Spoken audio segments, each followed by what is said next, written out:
and welcome to Mock the Week. I'm Dara Ó Briain. Joining me this week are Andy Parsons, Joe Caulfield and Carl Donnelly, Chris Addison, Hugh Dennis and Milton Jones.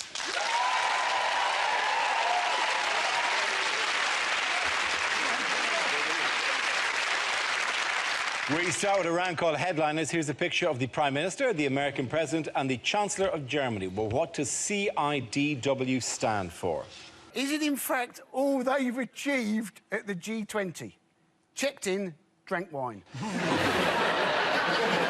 Is Merkel saying, Cameron, it's Denzel Washington?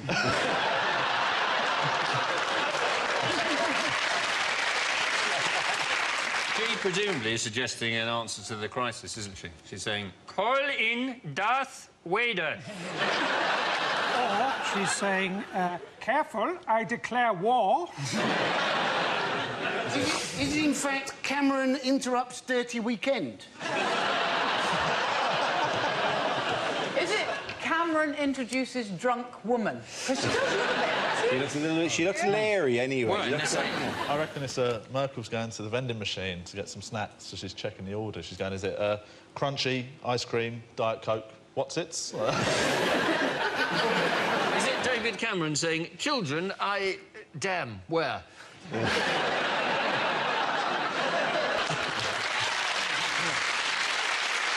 Is it Angela Merkel saying, I have lived my life like a candle in the wind?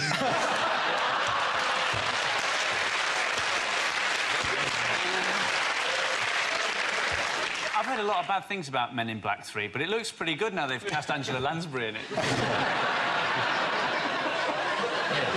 Can I get the correct answer, please? Is it Cameron issues dire warning? That's very good. Well done. Thank you very much, Chris. Yes, the answer I was looking for was Cameron issues dire warning. This is the news of the G20 summit in Mexico. David Cameron put the Eurozone crisis at the top of a list of 5 big threats that world leaders need to tackle to avoid a global financial meltdown. Are we scared of this disaster? Yeah. Did you see what the 5 threats were? They were, in fact, the Eurozone crisis, sovereign debt, the challenges of growth and low competitiveness, protectionism, and failure to regulate the banking system. Now, you add those up, there are, in fact, 6 things there. And he is going to tell that to the 23 countries of the G20. It would be good if in the middle of the 5 things he'd thrown in, like, a genuine... The 5 things that we have to be worried are Eurozone debt, sovereign debt, low growth, that asteroid, failure to regulate the banks. I'm sorry, what was the last one? You mean low growth? That's not the one we meant. What was the one you said after low growth? Oh, the asteroid. We'll get to that. It would be great, by the way, if we did an episode of this show for people who don't really watch the news, and then we discussed the asteroid as if this was actually a news story. I'm pretty sure that this show is for people who don't really watch the news. How did the Greek elections go? They went tremendously well. Yes. Yeah. People voted and they've got a new government. They have a party that sounds lovely in Greece, the Golden Dawn Party. Does it? It's a nice name, isn't it? But they're actually the BNP of Greece. Yeah. But they sound lovely, like, oh, bowl of Golden Dawn in the morning. Oh, fascists. Yeah. I've got a DVD called Golden Dawn. It wasn't what I was expecting. I think the problem with these Mediterranean countries, isn't it, is that they have their main meal at 10 o'clock at night. Right, OK. Now, that means you go to bed later, you don't sleep as well, do you? You're tired for most of the day, you have to have a nap in the afternoon, and your economy gets knackered. Surely austerity rule 1 should be tea at 6 o'clock. I think it has got out of hand, though. I was in a restaurant the other day and they were doing a special offer. If you buy a Greek salad and there's a German in the room, he has to pay for it.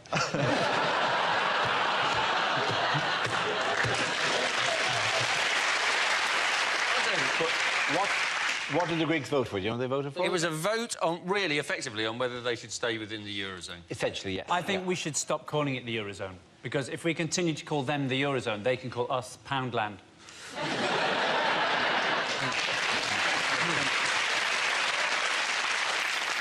I've got mixed feelings about, you know, Greece leaving the euro, because I actually discovered in my drawer that I have got quite a lot of drachma left. And I counted it all up, and, you know, depending on how things go, I think I might be able to buy a house. Or possibly the railways. I always think Greek bailout sounds like something that they do at Eton after lights out. That's why it's so difficult for Cameron and Osborne to talk about it. I say, Cameron, what is it, Osborne? You don't fancy a quick Greek bailout, do you? You're insatiable, man. Come on, let's grease up. Let's go, let's go. Where was the G20 taking place? It was taking place in a place called Los Cabos in Mexico. It doesn't have to be said like a villager from the Magnificent Seven. That would be funny if all of their speeches were done in that voice. We must have the villagers. When the music stopped, you die. Is a luxury resort the right place to start talking about people's austerity? You know, if you're kind of going, there are 5 plants in the village, and a man arrives with a tray with a large pink drink with an umbrella in the middle. Not no. Mexican waiter going, senor. Behind you, a mariachi band going, Guantanamo. Go away, Nixney on the Guantanamera gay. What Cameron should do is get a great big black hat and the sleep mask he got on the plane, and he stand up in front of the G20 and said, "I will lead you out of economic austerity, for I am borrow."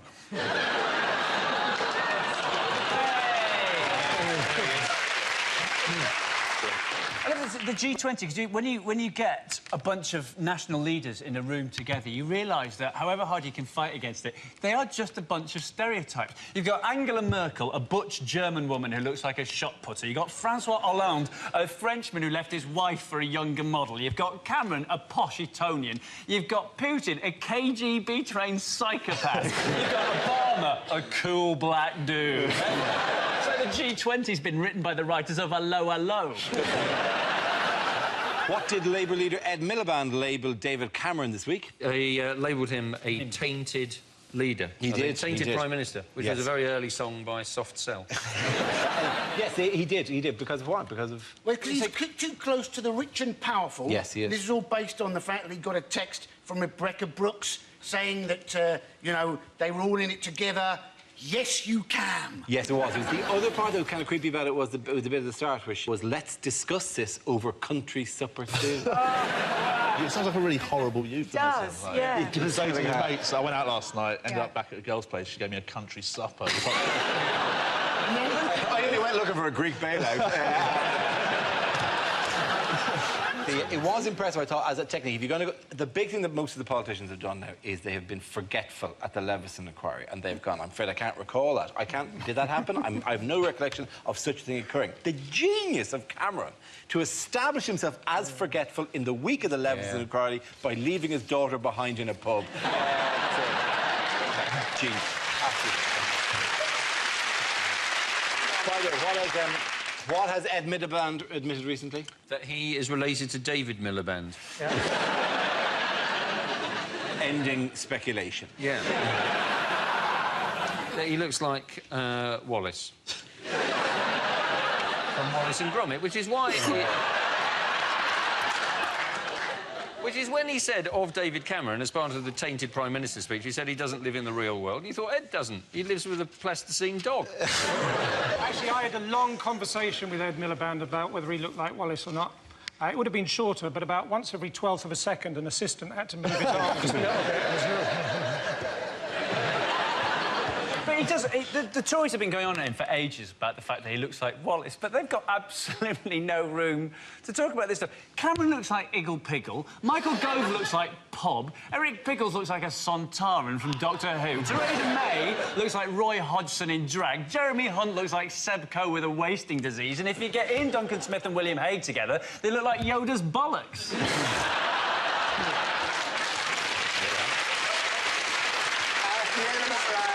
The points go to Chris, Hugh and Milton.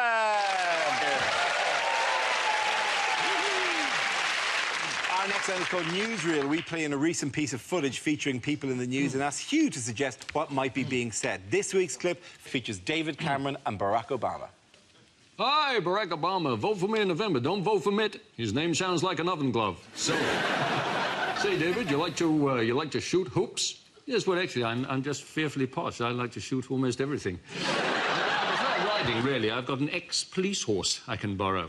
Yes, anyway, my name's David. I'm just chillaxing with the rat.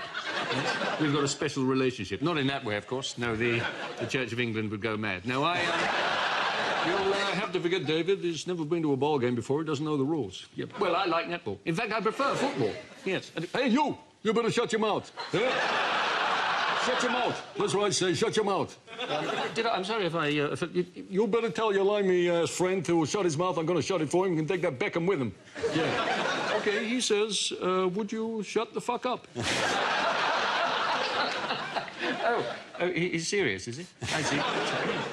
So, say, have you got one of these? This is a medal I got for killing Osama bin Laden with my bare hands. Yeah, I did that. I did that. I killed... Vote for me in November. I killed Osama with my bare hands. You want one? I got drawers full of this shit in the White House. Yeah, that's... So, Dave, you ever killed a man with your bare hands? Well, I've thought of killing Nick a couple of times. Seems the kindest thing to do, really. Put him out of his misery. God, it's hot in here. I'm as hot as a pasty with VAT on it. Now, tell me, hang on a minute. I'm almost certain I had my daughter with me when I came in here. Yes, sir. Right up here.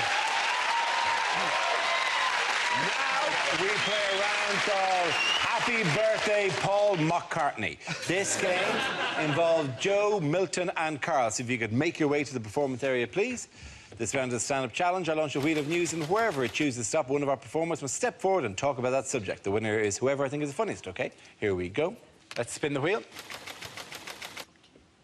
The first subject is retail. Can I have somebody to come in and talk on that? Joe Caulfield. Tesco's have announced that they are going to overhaul their shops by employing more staff, which is great because the self-scanning doesn't work, does it? It's just a row of angry people shouting at machines. Just going, but there's nothing in the bagging area. I've removed it from the bagging area. Do you know what's in the bagging area? A friggin' bag. What a surprise.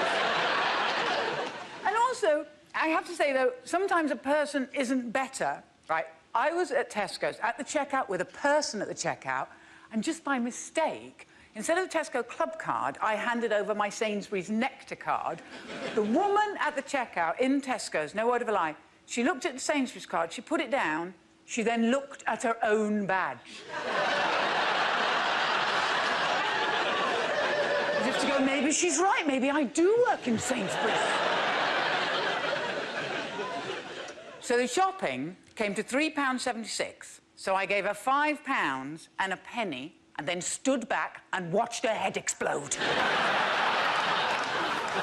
And another shop, Abercrombie & Fitch, they were famously sued in America because they had a policy of only employing young, very attractive people. I thought, do you think Argos has the exact opposite policy? Thank you very much, Joe Caulfield.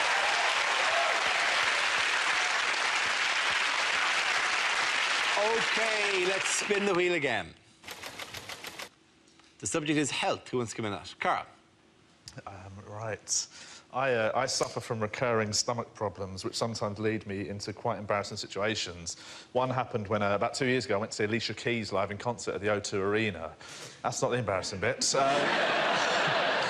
En route to meet friends to go to the show, I stopped off with my doctor to get a little checkup, and he said it was all fine, but he wanted a stool sample, so he gave me a little pot and said, do your sample, drop it in the morning. So I put it in my bag and then went to meet friends for a drink before the show. About half an hour passed, I felt movement. I thought, I better do it now, I've got to drop it in the morning. So I went to a pub toilet and I did my sample in a pot and put it back in my bag, went out, didn't tell my friends what I'd done, we just carried on drinking. About half an hour later, it's showtime. We went to the O2 Arena where I'd never been before to see Alicia Keys. And I reckon it was about 30 metres from the front of the queue where I found out about their compulsory bag search system. Have you ever tried to explain to a security guard why you're trying to smuggle a stool sample into an Alicia Keys concert? It's pretty tough. When he pulled it out, I've never heard more shock on a man's voice. He just sort of went, what is it? Like that. And I freaked out and said the first thing that came into my head, so I went, it's a pot of shit. Like that. Which he then repeated louder, right? He just sort of went, a pot of shit! And it went back down the queue like Chinese whispers. About sort of 20 people back, I think I heard somebody go, I think there's a guy with a bowl of chips at the front or something like that. So I'm just there, totally embarrassed, didn't know what to do. I'm almost crying. I explain my story. The guy gets his supervisor, who comes over, and this is a great response. I was honestly like, oh, I've got a bug, sorry. And he listens to all that and goes like this. He goes, all right, I believe you. You can keep it. OK,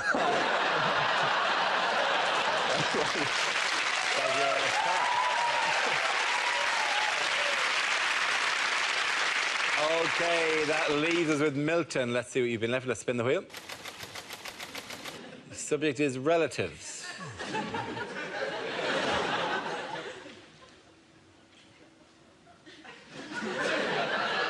The scariest thing that ever happened to me in my entire life was when I was very little. My dad said, I'm just going to pop upstairs. And he went upstairs and he popped.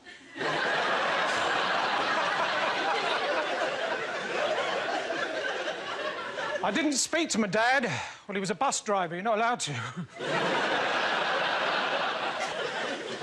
My brother, he's allergic to cheese, not the taste. Just if anyone says the word, he goes, whoop. Doesn't happen very often, but we've got some weird family photos. My grandfather, he was a GI, and he was in the RAF. OK, he was a giraffe. During the war, when board games were illegal, he was put in prison for being a Yahtzee sympathiser. My uncle, he was a security guard at the E02 arena.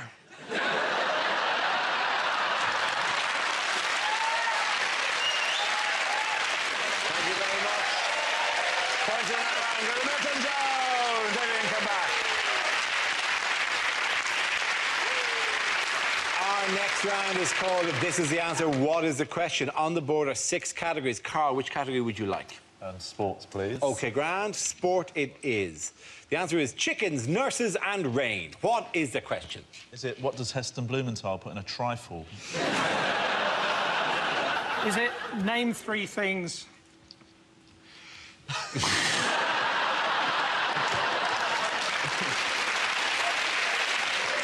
Is it what are the most used sound effects in the radio drama Monsoon Poultry Hospital? There's been another monsoon for the chickens! Why are all the actors Scottish in Monsoon Poultry Hospital? Doctor, I think this chicken is drowning. What were the 3 main things featured in the film Golden Dawn? What 3 things have a higher IQ than the entire cast of The Only Way is Essex? A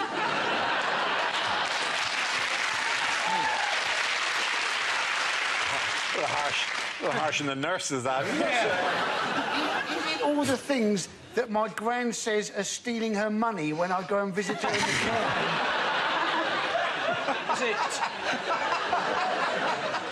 Is it what additional 3 things did Churchill think we should fight them on? We will fight them on the chicken. We will fight them on the nurses. And on the rain.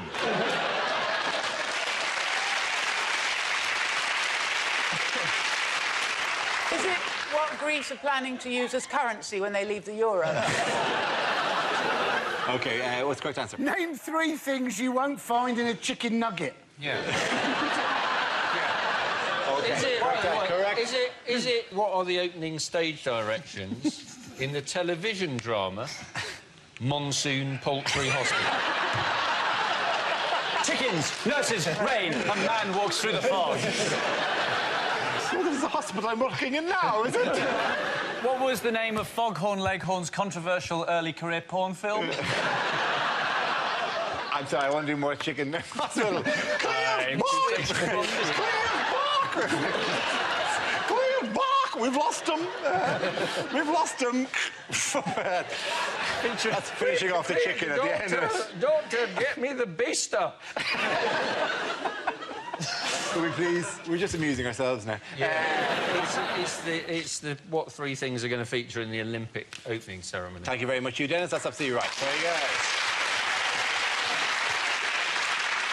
Yes, the question I was looking for is, what are some of the more unusual items which will feature in the London Olympic opening ceremony on the 27th of July? This is news that Artistic Director Danny Boyle has revealed some of his plans to transform the Olympic Stadium into the British countryside. The ceremony will include real farmyard animals, a cast of 10,000 volunteers, including a troop of NHS nurses, and just in case it doesn't rain on the night, there will be clouds suspended over the stadium which will produce rain. See, that's interesting, as I didn't think that's why he was doing it. I thought he was doing it because he's a filmmaker and he was making a film version of Monsoon Poultry Hospital. And everyone be going, but where are all the Scottish accents now? Doctor, this chicken seems to be ill. Clear bucket! Oh, it's going to be amazing. The real farmyard animals will feature in the set, which includes 70 sheep, 12 horses, 3 cows, 2 goats, 10 chickens, 10 ducks, 9 geese, 3 sheepdogs, a cat, a bird, a spider, a fly, and an old woman. And the major question is, will she die? Of course, she's dead, of course. They're going to transform the Olympic Stadium for 27 million into the great British countryside. 27 million, all people really give a shit about are the fireworks. Spend 26.5 million on fireworks, give everybody a toffee apple, a giant bonfire with a ticket tout on top. They're going to great lengths with this British countryside thing. They have hired actors who are going to depict a family having a picnic in the countryside. They're hiring another actor to dress up as a wasp who's not going to leave them alone. Finally, at the end, they light the flame. Well, I say flame, they're lighting a pyre of cattle that have died from foot and mouth. But the whole idea is to, like, he's trying to make it the most sort of British thing.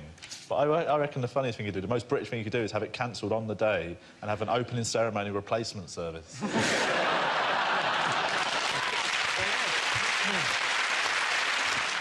I don't trust any of the Olympic preparation. Because you heard what they're going to do as a security precaution. They're going to have a destroyer in the middle of the Thames. Yeah.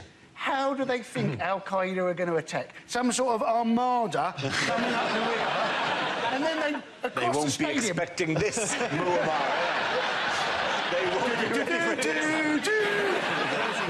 The closing ceremony is just going to be Boris Johnson in overalls and wellies with a shotgun going, "Get off my land!" Have you got tickets? Are you going? No, I have not. I have disapproved of the whole thing. And I think most Londoners don't want it anyway. It's 2 things they hate most, exercise and tourists.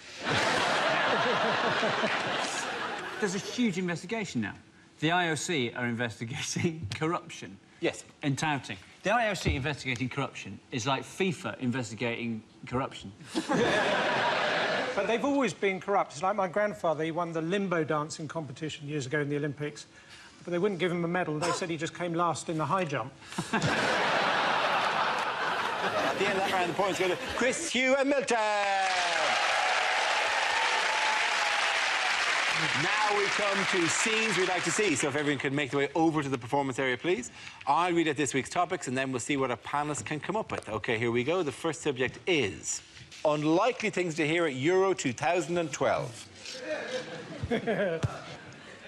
And there we see in the stands John Terry's wife, and with his arm around her, Rio Ferdinand.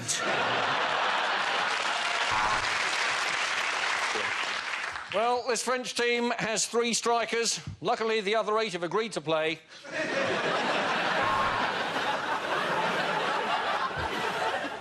Tonight's game is in the incredible city of Kiev. The outskirts are sort of crispy crumbly.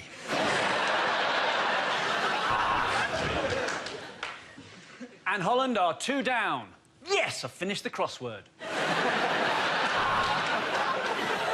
And the Greeks have reached the quarter-final. If only they'd had a massive bet on that. Oh, that's a bad one. You can see the bone sticking right out.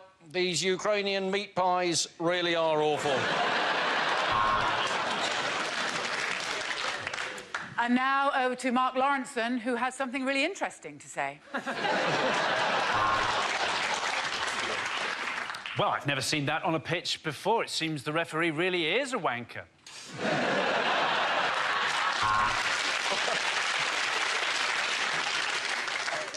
No, mate. This is row 6. Euro 2012.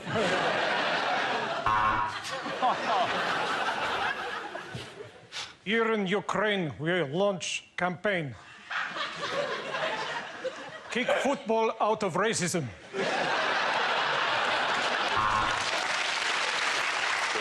And that is some incredible dribbling there from the Irish supporters.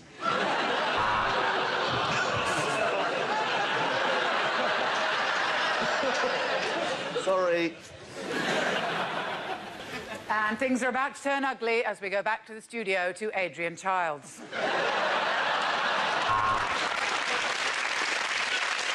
And it's Germany against Greece, the ultimate dilemma for the British royal family. And that is quite simply some wonderful defending there from John Terry's legal team. Well, the Russians and Ukrainians are going to settle this with a shootout. No penalties, just a shootout. So, Germany are camped in the Polish half. Not for the first time.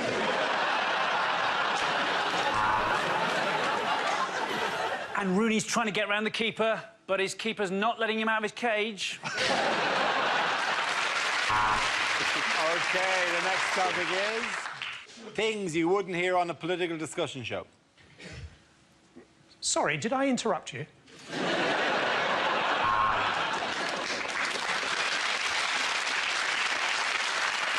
No, sir. No, you've had your say. Now shut the fuck up. Round the table tonight, Eric Pickles. And round another table, 4 other politicians. Sadomasochism is a perversion, but we will clamp down on it.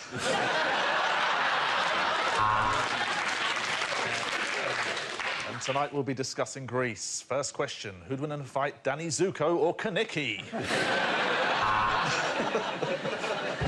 So, Nick Clegg, which of your 2 faces would you like to answer that question with?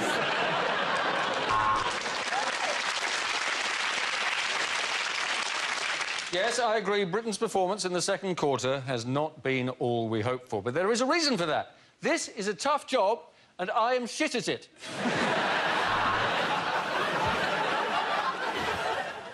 We will not let Abu Hamza off the hook.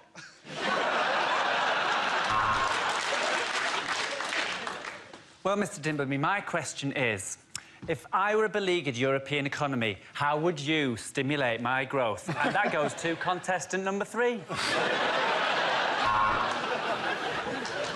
Of course, I understand that people are worried about schools and hospitals, but what you don't understand is I don't give a shit. Is anyone else horny?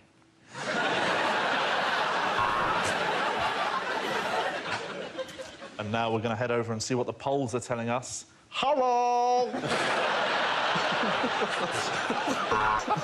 Are they Chinese now? I think they're Chinese. Yeah, they are. All right. So it sounds like Polish, the way we say it here. That's true. Here in Poland. Right, now let's go over to Wales and see what they're saying to us.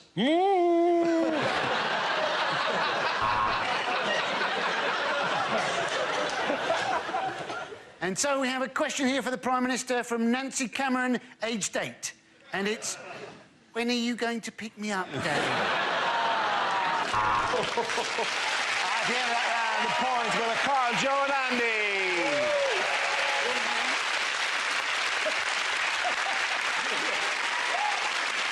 And that's the end of the show. This week's winners are Chris Addison, Hugh Dennis and Milton Jones. Commiserations to Andy Parsons, Joe Caulfield and Carl Donnelly. Thank you for watching. I'm Dara Ó Briain. Good night.